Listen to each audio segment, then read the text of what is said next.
Hello there everybody, welcome back to the channel. My name is Joesephyr, and in today's video we're going to be ranking all of the Final Fantasy games on Tier Maker, including Final Fantasy 16.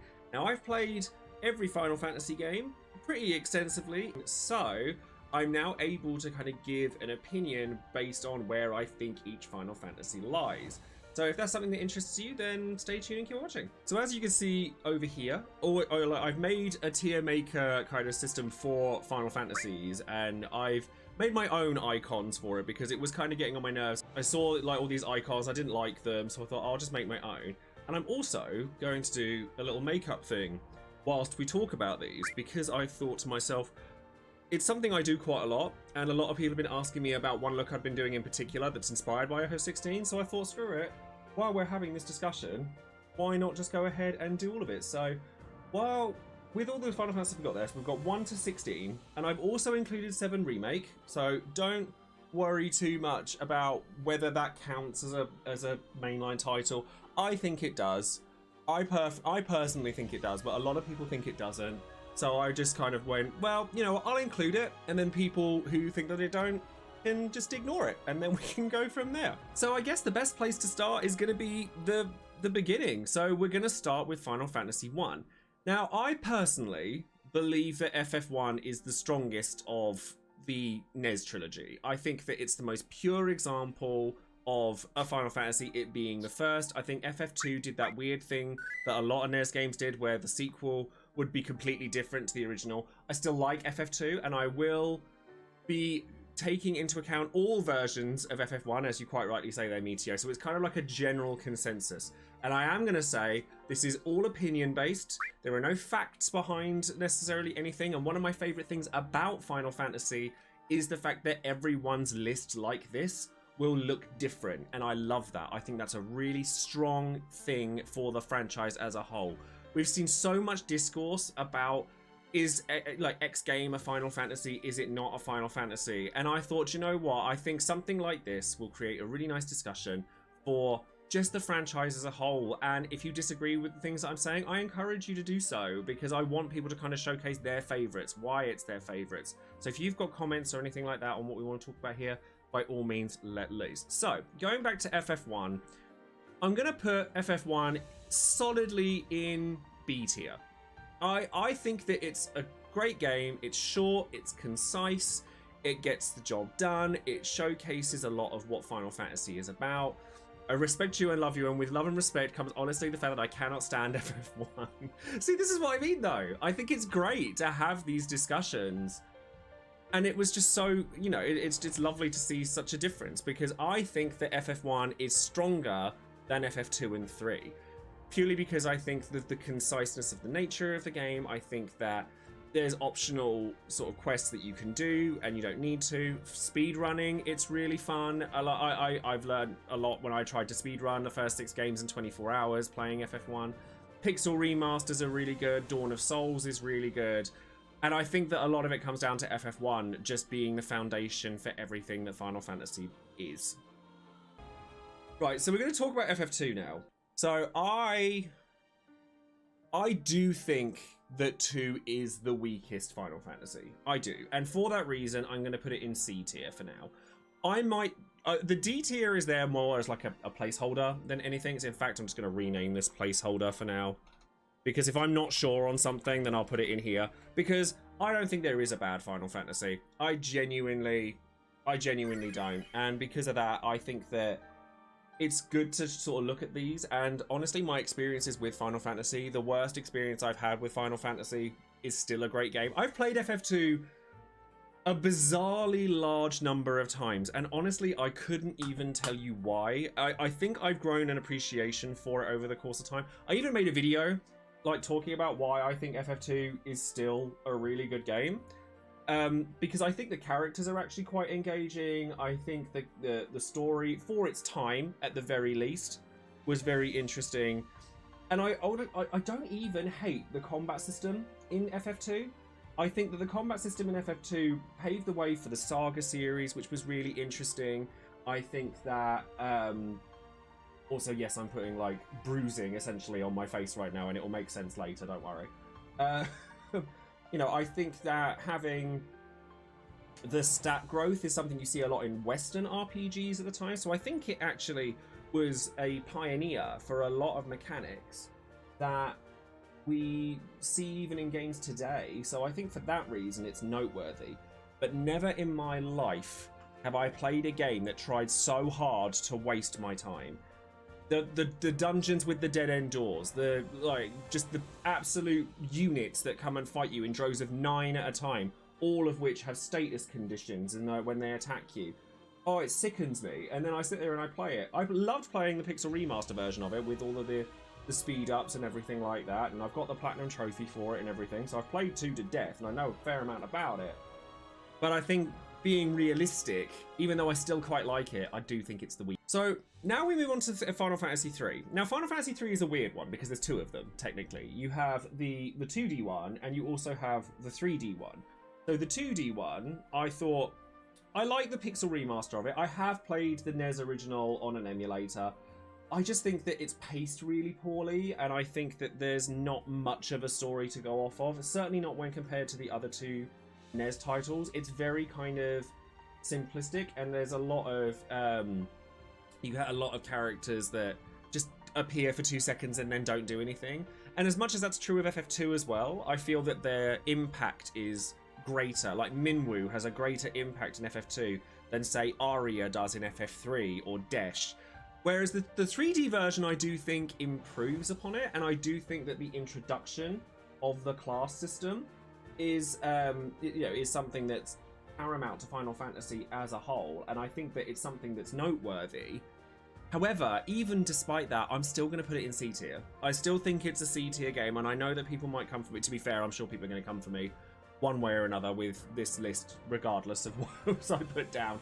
But like I said, I just think that it's it needs to create discussion. But I do think that the class elements are there, but I also felt that so many of the classes on the jobs in FF3 just felt superfluous, as opposed to later games that use the job system, like FF5 or obviously 14 and stuff like that.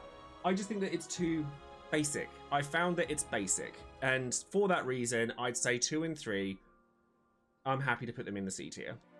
Okay, so now we're going to move into the Super Nintendo era. And I think that the Super Nintendo era is where people are going to argue with me, I think. I think people are going to argue with me over this. So I'm going to just get this out of the way now. I think 4 is a B tier game. I think it's better than FF1. I do think it's better than FF1. And I think that people who have played FF4 like since its inception love FF4. Like, they really love it. And I get it.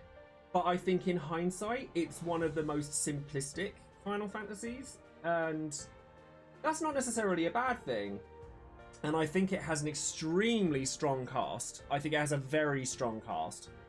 But, and this goes for the 3D remake as well. I've played both the 3D and the 2D versions of FF4, and the PSP version, including After Years. We don't talk about After Years. If there were a D tier, After Years would be in it. But this is just the mainline titles for the time being. Maybe if people enjoy this, maybe I'll expand this into like the entire franchise, because there is only one game that I can think of that I haven't played in this franchise, and I've played a lot of most of them, and I'm planning on playing the other one, so just putting that out there. But 4, I think it's very stop-start, and I think a lot of people give a lot of credit to things that maybe don't necessarily deserve it. So my first port of call here is a lot of people really love the 4 Fiends. I don't really see what separates them from any other boss except maybe Rubicante. Like, they don't actually do anything or add much to the story. So I don't feel that, like, the music is great, but the music across the board is great. I'd say 4 is A, strong summons, relatable characters. I'd say some of the characters are relatable. I like Cecil. I think Cecil is one of the best protagonists, apart from in combat. Cecil is weirdly bad in combat, and, you know, maybe if I enjoy making this kind of video, what I'll do is I'll start, like, tiering the protagonists in terms of their combat prowess, because if we did that, Cecil would be near the bottom. It's like, okay. And I feel that there's a lot of elements to 4 that certainly at the time were amazing, but I feel in comparison to 5 and 6, they haven't aged quite as well. So for that reason, I've put it at FF4 at B tier, but I think a lot of people would have it higher than that. So now we're going to move on to FF5. We're going to move on to FF5, and this, I don't know if this is going to be a hot take or not, because I feel that 5 is really hitting its stride lately. Like 5, I'm just going to put it here. I think 5 is an S tier game. I think if you're talking about just the game, the story, sure, it's a little bit more subdued than the other FF games. But as a game, certainly for its time, I genuinely believe that 5 has aged the best out of any of the pre-PS1 era, maybe even including the PS1 era Final Fantasies. Because it's just such a pure experience. There's so much you can do with 5 that you like the ways in which people break the game. 4-job fiesta, speed running, challenge runs, using Berserker when you're not supposed to, because Berserker sucks. And like, yes, exactly that as well. It has a sense of humor, and the earlier games don't really have that. I think that there's so much joy to Final Fantasy V that a lot of the other games sort of like dive too heavily into the melodrama. And, you know, it's nice that sometimes a game doesn't have to necessarily take itself so seriously. But people say that 5 doesn't take itself too seriously. Let's not forget that Exdeath's castle made of flesh and is kind of creepy. Like, you know, I think that 5 is one of the strongest aging Final Fantasies, although as much as I would put it in S tier, and the reason that I worry that I put it in S tier, because if you followed me for a long while, you'll know 5 is one of my favorites. But I know that recently, some of the developers, or the lead developers in FF16 cited 5 as their favorite, and everyone's like, yeah, 5 was my favorite too. And it's like, okay, well, when I said it was my favorite, a load of people read me to filth, but hey, you know, whatever gets people playing the game, right? But it introduced Gilgamesh. It introduced the job system, like, done correctly, the malleability, the versatility. You know, we were talking about Final Fantasy IV. You know, people talk about games being railroaded now. Final Fantasy IV is heavily railroaded, and until right near the end of the game, when you can go to like the Sylvan Cave or the Summon World, places like that. But I think that 5 just opens itself up because of how you play the game, as opposed to like the story beats and how you beat each part of those games. So for that reason, you can come for me all you like. FF5 is S tier. All right, so now we're gonna start hitting the big ones. Okay, I'm gonna start hitting the big ones. FF6. I don't need to tell anybody that I'm putting it up here. I don't need to tell anybody that I'm putting it up here. You know it's amazing. I know it's amazing. Everyone knows it's amazing. However, this might be a hot take. I'm actually going to put it below 5. And I'll tell you why. I have an issue with games that punish you for playing the game properly until the point where you're allowed to actually play the game. Like, the way that you are punished for leveling before you have access to espers really winds me up. Like, to the point where it's like, that takes it down a couple of notches for me. And I think that system hasn't aged especially well. And for that reason, I'm putting it below 5, because I think that 5's simplicity is what has allowed it to age so well. How does the game punish you? Right, so the thing with FF6's Esper stat boosts is that when you level, if you have the Espers equipped, you get stat bonuses depending on which one you have. Now, obviously, you don't get the Espers for a little while, so from the beginning of the game, where's your stat boosts coming from? Yes, but FF6, I think that everything else about FF6 is flawless. Like, the story is amazing. The character's amazing. Well, the characters are largely amazing. I think Hefka is one of the greatest villains, and I think that is where Final Fantasy V falls off, is that Exdeath is an okay villain. I don't think he's rubbish, so I don't think I give it minus points for that, but I don't think that Exdeath even compares to Kefka, like, not even slightly. But I think that, like, FF6 having so much room to move and having so much personality, it's hard to put it any lower than S tier. Like, there's so much to do in it. There's so much to explore. And it's just a great game. Like, if I recommend anybody a classic Final Fantasy, it's 6. Just because I think that 6's story will grab you much, much better than FF5's would. Even though I like FF5 as a game more. Like, I think that FF6 is always going to be the one. There's a few, and I'll mention them as I go, but FF6 is the one I would recommend to new players who have never played a Final Fantasy before, but want something retro. Go with FF6. It's the right one. Okay. So this is the big one, right? So people are already talking about it. I'm going to go with my white eyeliner because I am holding my breath so I can get that right, but also because I think that people are going to think this is a hot take and they're going to come for me. 7 is A tier, not S tier. To me. And let me explain why. 7 is an iconic game. It is absolutely, for its time, incredible. And a lot of people have very, very strong nostalgia for Final Fantasy VII, and with very good reason. Very good reason. The iconography of Final Fantasy VII is so well known, it's up there with your Zeldas, your Marios, your Tetrises. There are not many icons of the gaming industry that match up to Cloud and the Buster Sword or Sephiroth walking out of the fire in Nibelheim. There just aren't. 7 is funny, it's charming, it's well balanced for the most part. The characters are some of the best that we've ever seen. So why is it A tier and not S tier? The pacing.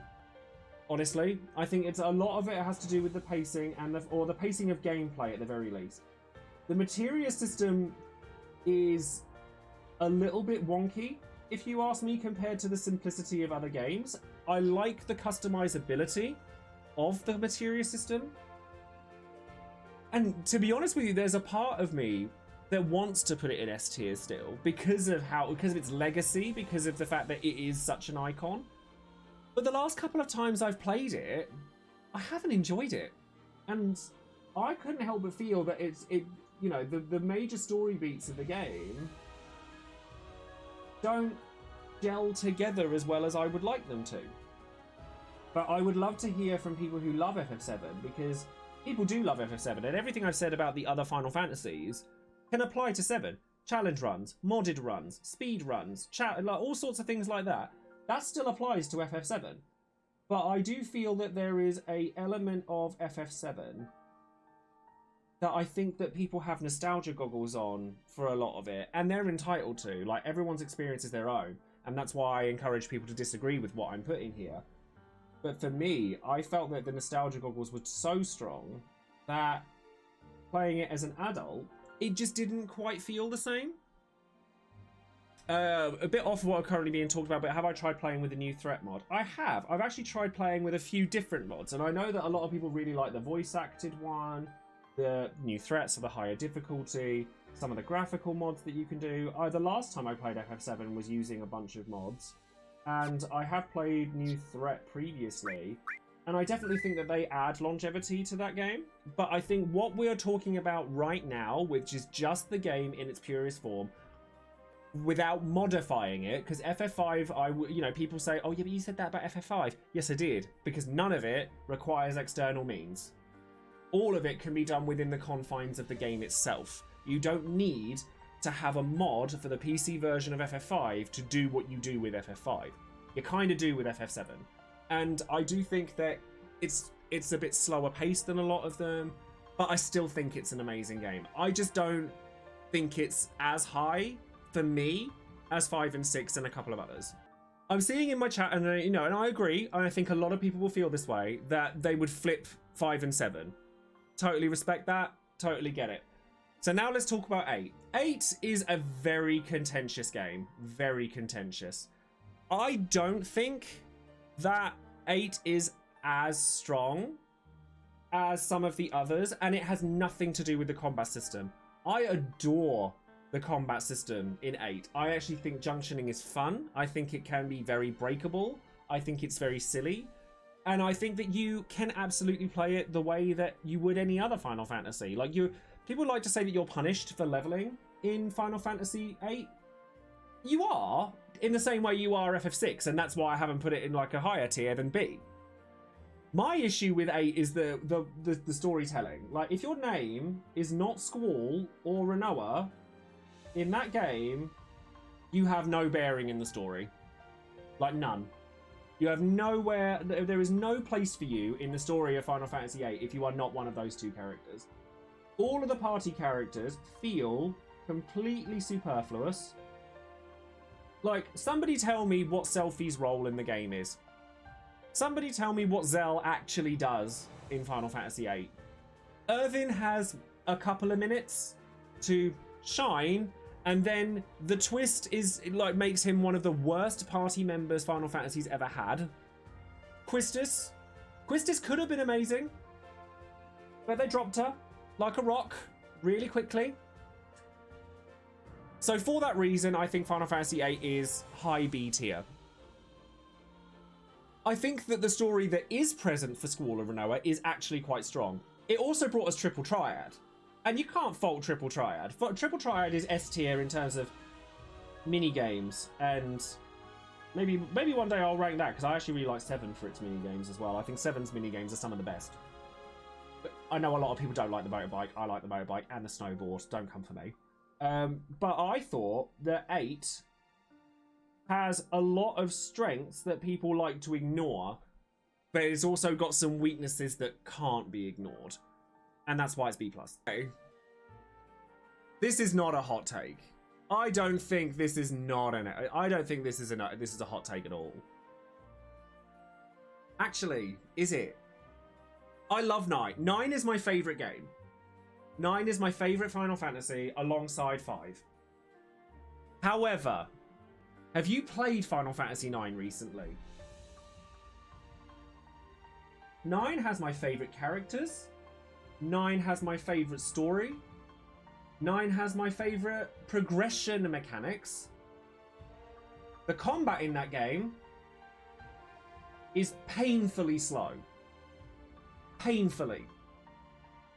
As somebody who recently got the Platinum Trophy for 9, yes, I've got Excalibur 2, yes, I've done the skipping rope, yes, I've got all the treasure chests. The biggest thing that sticks out to me about Final Fantasy 9 is the combat's pacing. I think everything else about that game is nigh on perfect. Nigh on perfect.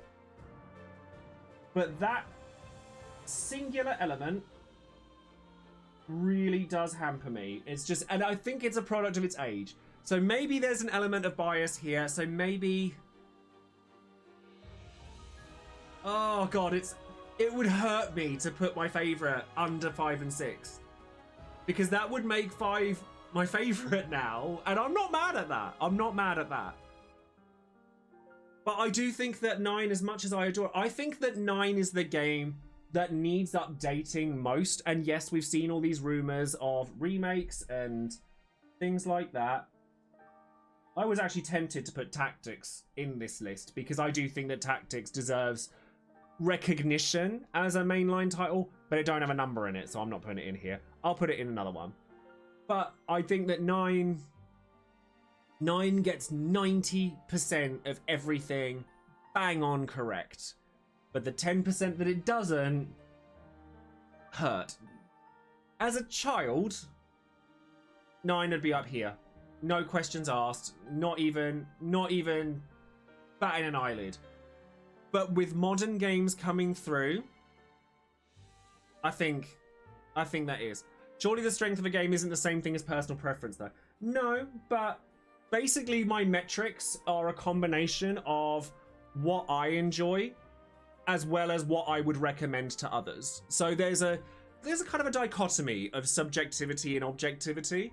So it's, you know, at the end of the day, I expect that everybody's list will be different. And I want everybody's lists to be different, because that's what makes the franchise so strong in the first place. So if people disagree with what I'm saying here, please do. Leave those comments. It's what I want to see. Right, so FF10 is going to be really interesting, because Final Fantasy X is not my favourite Final Fantasy. I know it's a lot of people's favourite Final Fantasies, but my reasoning for it not being mine is because I simply don't connect to a lot of the characters. So I feel that that's a very subjective reason to not put FF10 anywhere other, quite frankly, than here. And I know that people are going to go, oh my god, you've not put your favourite at the top. What's wrong with you? If anyone ever asks me which Final Fantasy is the best one for people to start with, this is the one I go for. I think that it's the most complete experience. We don't talk about FF10-2. We don't talk about FF10-2 for that. Ignore that. We'll come to that another day. I believe that Final Fantasy X has a phenomenal combat system. The additional turn-based CTB. There you go. I had to think about that for a second. I think is the strongest combat system Final Fantasy has ever had, and likely will ever have unless they go back to it. I think that the story is poignant. It's emotive. It definitely plays on the heartstrings more than many of the Final Fantasies, except 7 and 6. 7, the trouble with 7, I think, with the emotional impact for a lot of people, is that because Aerith's death is so well known and so iconic, you're desensitized to it before you've even started playing the game. If you've never played it, you know it's coming. Because everyone in the gamer sphere has never stopped talking about it. And that's for a good reason, because at the time, fun fact, it was spoiled for me on the bus to school. Fun fact. But Final Fantasy X, a lot of people don't go into the minutiae of why that game is as emotional as it is. And I think that it's such a powerful story because it's very human and it's very relatable. It's a love story. And that's something that is just timeless. And that's the word I use to describe FF10 and 5. Timeless. I think that, they're very, very powerful things. I'm not sure that makes the game worse, though. It feels like a bit like conflating people's opinions with actual writing again. Potentially. But going with the metrics that I'm using, I always recommend 10 to everybody. Like, I cannot think of any reason why you wouldn't recommend 10 first. I think that it's just powerful. It's complete. The end game of FF10, I think, is one of the strongest there has ever been and probably ever will be because it's so vast. It's just a fantastic game, and even though it's not my favorite, I can't see any reason why to put it any lower than right at the top. So, mild confession, when I said I played every Final Fantasy, I might have been telling a white lie. There is one Final Fantasy that I haven't played, but I own it, and I'm going to play it. I want a group to play it with. I don't feel that Final Fantasy XI is something that I can experience like solo. I want to experience it as close to the way it was intended as I can. I know that the game is so beyond what it was when it first came out, when it was new. It's difficult to compare it then to what it is now. But I think it would, because a lot of what I'm talking about in this ranking relates to how well a game has aged, which is why 5 is so high and 4 is lower. I think that that's something that is worth talking about with Final Fantasy XI. Is Final Fantasy XI worth playing in this day and age? So, forgive me for telling a little white lie. But it is literally the only FF game that I haven't played, and I still know the story for it very well. I'll be honest and say that I can't really rank it until I've played it. So, moving on to FF12. So this is obviously going to be different. Now, because you could take this in two ways. If we were taking 12 just as it is, on its own, no Zodiac Age, no nothing, I'd honestly put it bottom of B, top of C. Zodiac Age, however, elevated it so much. And I think that it deserves recognition for that. I think 12 is at the lower end of A grade. And the reason I say it's at the lower end, I can't even put my finger on why. I think that FF12 is a fantastic game, and the story building is so rich, and the world. I think that Ivalice is my favorite world in terms of world building in Final Fantasy history. Like, yes, even over Eorzea, or Etheirys, or whatever you want to call it. And the characters, I think, are a lot stronger than people give them credit. However, they just don't have the same impact from a point of comparison to those in the games I've ranked above it. I enjoy 12 a great deal. I think the end game of it's really fun. The hunt system was really good, although that's not aged especially well. Go to person A, go to hunt board, go to person B, go find the hunt, go back to person C, go back to person A again, then go to the hunt. It was a conflama and a half. But I think that its story beats and like the nuance in FF12 is something that has aged very well. The gambit system is something that people hadn't really seen before, and so at the time of their release they were a bit kind of confused by it. Oh, why is everything automated? I don't know about this. But in hindsight, you look at games now, there's a lot of expansion from that point that really kind of take advantage of what FF12 set as a precedent. And I think that because of that, it's hard to ignore FF12's place in the world. And I think that there's a lot of merit to 12. I enjoy 12 more and more each time I play it. And I think that because of it, I just really like the game. And I think that it definitely doesn't elevate itself above the others that I've placed up in the higher tiers. But I definitely think it's worthy of its recognition more than the ones below it. Okay. 13. This is a weird one. 13 is a strange one, because I feel that over the course of time, 13 has gotten more and more recognition for being more than it was. I have a real disdain for the use of the word corridor simulator or it's too linear. All of them are linear in their own ways. You cannot turn around and tell me that 13 is linear, but 10 isn't. 10 is as much a corridor simulator as 13 is. I still think that 10 does it better because 10 breaks it up with towns and things like that. But I don't think it's fair to have that be your primary or one's primary criticism of 13 when other games are just as guilty of it as 13 is. I think that it's kind of crazy to me. And I do also think that the paradigm system is a really inventive use of the job system. I think that it's really quirky, it's interesting, and it does things differently, and it makes it kind of very snappy. The problem with 13 is its characters and its story. And for that reason, I'm putting it at the lowest end of B tier. I don't think it's bad. I don't think it's worse than 2 and 3.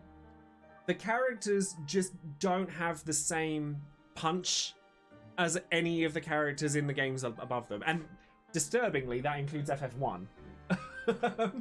But I think that there is a lot to love about 13. The last time I played 13, which was on stream, I really enjoyed it. I thought it was brilliant. But I still can see its weaknesses. Like, I can still see that the story's not quite as poignant as a lot of the other games above it. I don't think that it quite has the same emotional impact. The characters just aren't as likable for the most part. Although I will say I do actually quite like Hope, and a lot of people don't like Hope. I actually do. But, like, the end game of 13 is also kind of janky. Like, when you get to the final boss, there's no real explanation for why he's there.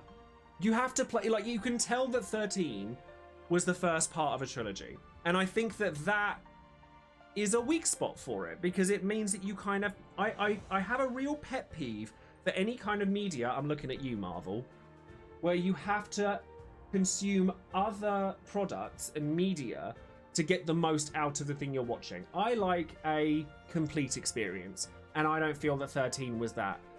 If you combine it with its sequels, so Lightning Returns and 13-2, it's a much better experience all around.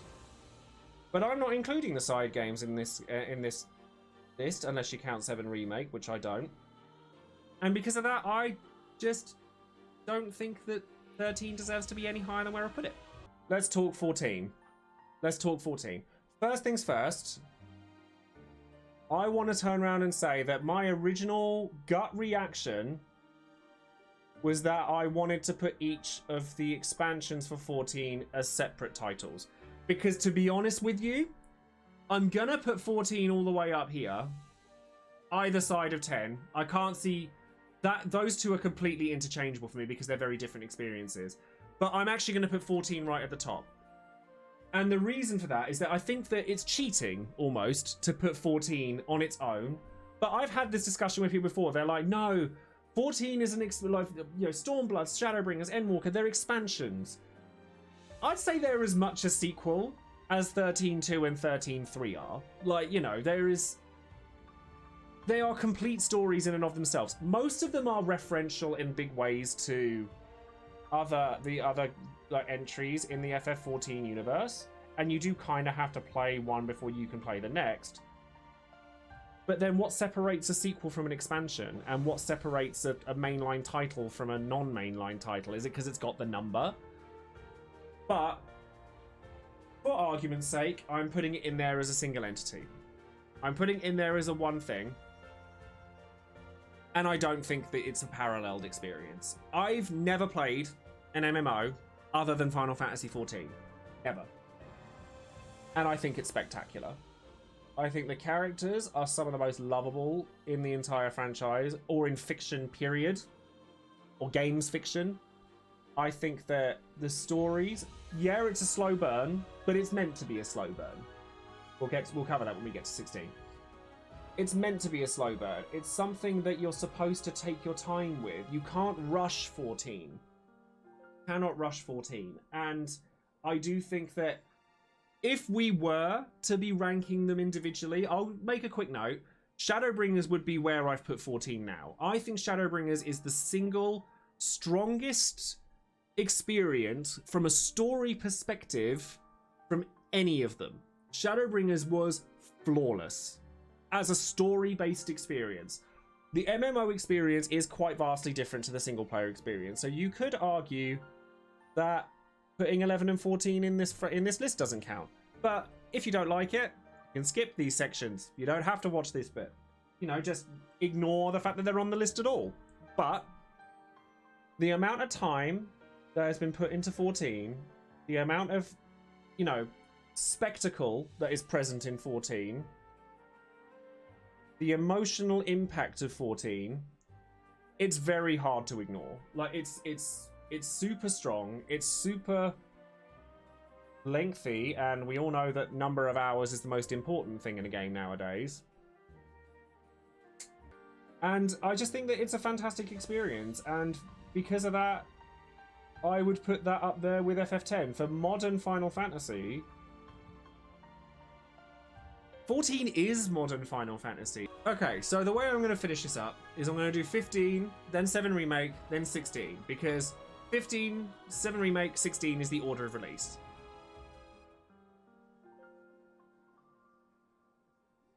I'm sorry. I'm sorry to anyone who loves 15. I think that I still enjoy 15. Let me put this out there. I still enjoy 15. I don't think it's a bad game. But compared to everything above it, it is an incomplete experience, even post-Royal. It's better. I think the combat in 15 is monotonous, to be honest. I think that there's a lot of, you hold one button down, there's very little challenge in it. The spectacle peaks at the midpoint of the game and then nothing quite matches up to it.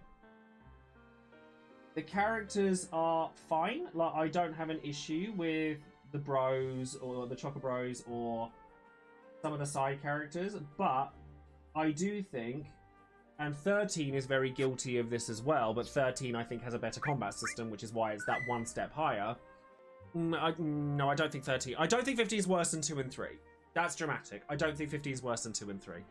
There are a lot of characters in both of those games that feel wasted. So, Jill Nabart in 13. That is the worst offender. I think that Core, Iris, I think there are tons of characters that just could have been extrapolated or like expanded on. Luna Freya, Lunafreya is actually a particularly egregious sort of one for that. And I think it's just the combination of all of the elements of 15 just kind of like, compared to the ones above it. There's nothing in 15 that really gets me going like the ones above it, apart from the Leviathan fight. I think Arden could have been an amazing character had he had more screen time. That includes his DLC. His DLC really helped him, but he just was kind of wasted.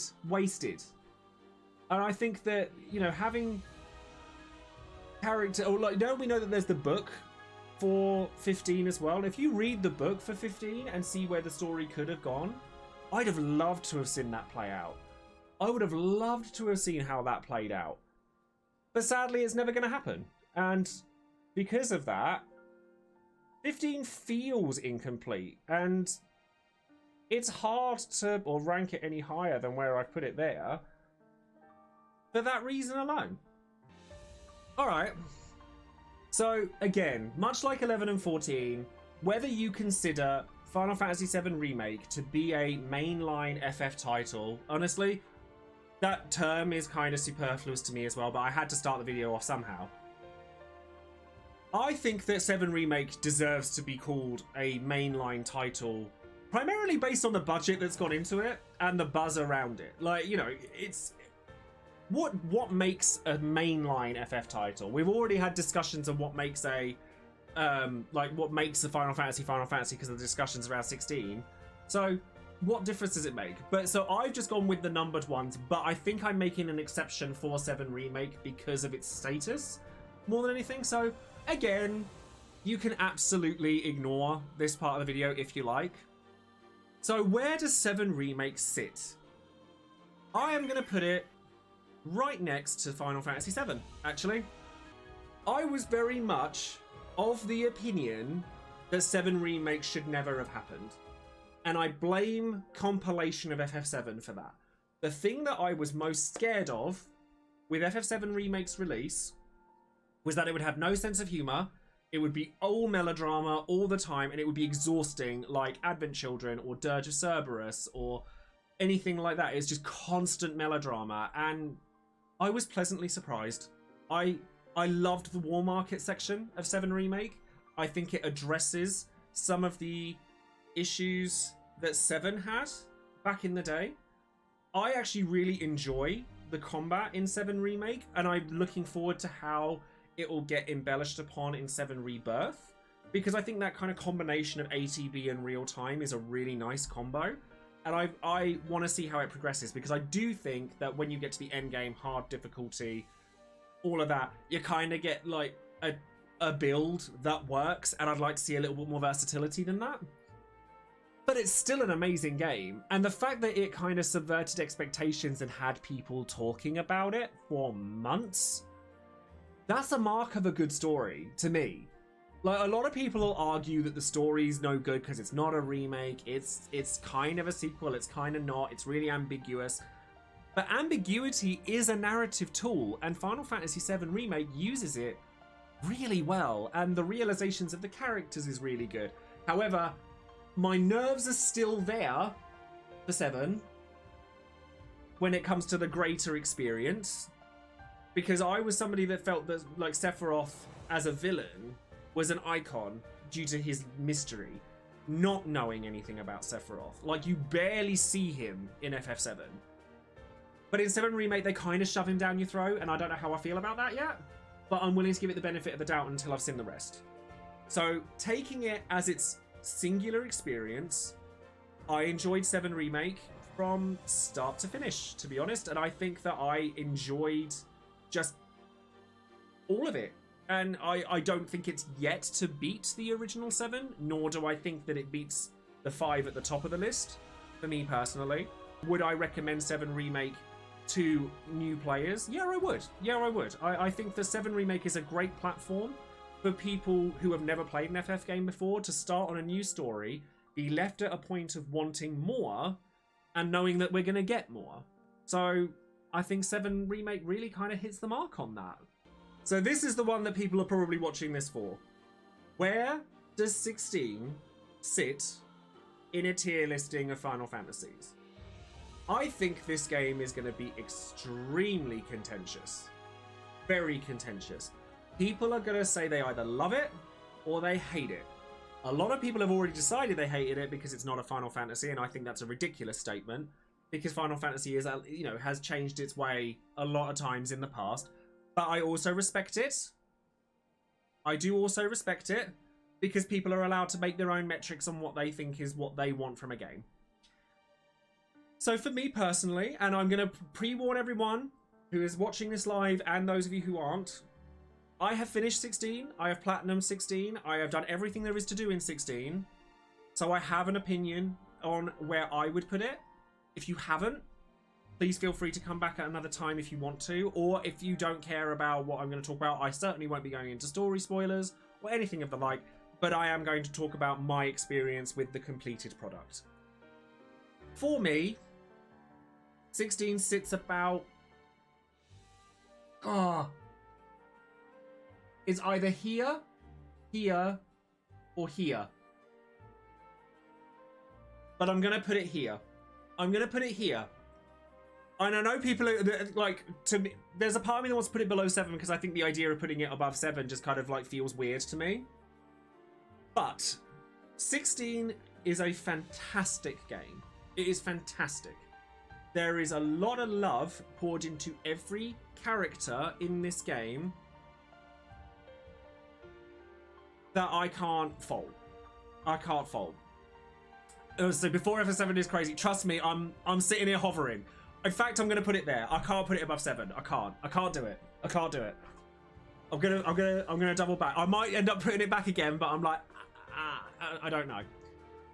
I think that the presentation of 16 in terms of the visuals, the voice acting in Final Fantasy 16 sets a bar for what voice acting in a video game should be. And what it does, like exactly what is being said there, I think when this game lands, it lands hard. The opening couple of hours of Final Fantasy 16, I think, are some of the strongest I've ever seen in a video game, period. It's phenomenal. However, I think it has pacing issues. I think that there are a lot of times where you go through 16 and you feel like you're not doing a lot. That's true of a lot of RPGs. I get that. But it feels really poignant in 16. And I get where they're coming from. Obviously, the team that makes 16 is Creative Business Unit 3, which is the same team that makes 14. You can tell a mile away how much this game resembles 14. Like, it does. And I think that that is both to its benefit and to its detriment. Side quests in the game feel very nothing. Like, it's like the story and the lore and the world building for Valisthea is fantastic. You have to actually want to do the thing to get to that though. And when every other side quest is kind of fetch questy, it's kind of annoying. I'm obviously streaming this at the moment, so once I finish with this, it's going to be a case of I'm going through arcade mode on its highest difficulty, and that definitely knocks it up a few points for me, because I think that the presence of a challenge mode in and of itself is great, and I think the end game of Final Fantasy 16 is pretty good. It's not up there with your 10s and your 14s, but it's pretty good. And I think that the story is 99% amazing. I think it's the most anime Final Fantasy I've ever seen. I think it's the most anime Final Fantasy I've ever seen, and that's some people will love that. Not sure I'm one of them. Like, the combat is really good for the most part. When you get to endgame, I do feel that there are certain routes you have to take that make you not play it like it seems like it's intended. But I do think that there's a lot to love about 16. Like, honestly, like, even with the criticisms that I've given it, there was no point at playing the game where I thought, I don't want to continue playing this. Not once. I think the cast is extremely likable, especially the minor characters, which is really bizarre.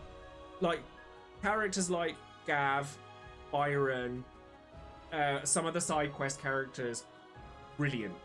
Absolutely brilliant. Clive, I think, is one of the best protagonists we've had for a very long time because of the range that he has. I think that the opening couple of hours, I don't think there's ever been a point where it quite matches up to that again. Like, at least not until really near the end. So if you're going into it expecting that, like, heavy punch all the time, you're not going to get that. And I think that it sets a precedent, which is what... That stop-start pacing, it feels like the MMO, whilst also trying not to be FF at all. And I think that that's kind of at odds with itself. But the points where 16 lands, they land so well that I would put it as high as I have. So I think I'm happy with my placing for it there. I think between 7 and 7 Remake, because I want those kind of three to be like, yes, this is kind of the benchmark for me, I think. So, like I said, I encourage people to disagree with what I've put here, because this is, I guess, the complete list. If you want to see me do a complete list with all of the spin-offs as well, I mean, for starters, I'm going to have to make more icons, because I've made these icons myself because all the other tier list ones I saw, I didn't like the look of, so I made these myself. And then I'll leave a link in the description box if you want to make a tier list like this yourself, and I'll give a link to this, because I'll be really curious to see what you guys think and how much you, like, completely differ from what I've said. And yeah, let me know what other kinds of things you would like to see with stuff like this, because I love making discussion. I think this is something that I really enjoy doing, and doing a look like this is my Sid kind of inspired look from FF16. So I really enjoy it, and I've really enjoyed kind of like putting all of my skills into place at once. So thank you very much for watching. If you are watching this over on YouTube, don't forget to like the video, subscribe to the channel, and click the bell for notifications of any other videos I might be making, and let me know what you think. So thank you very much. See you next time.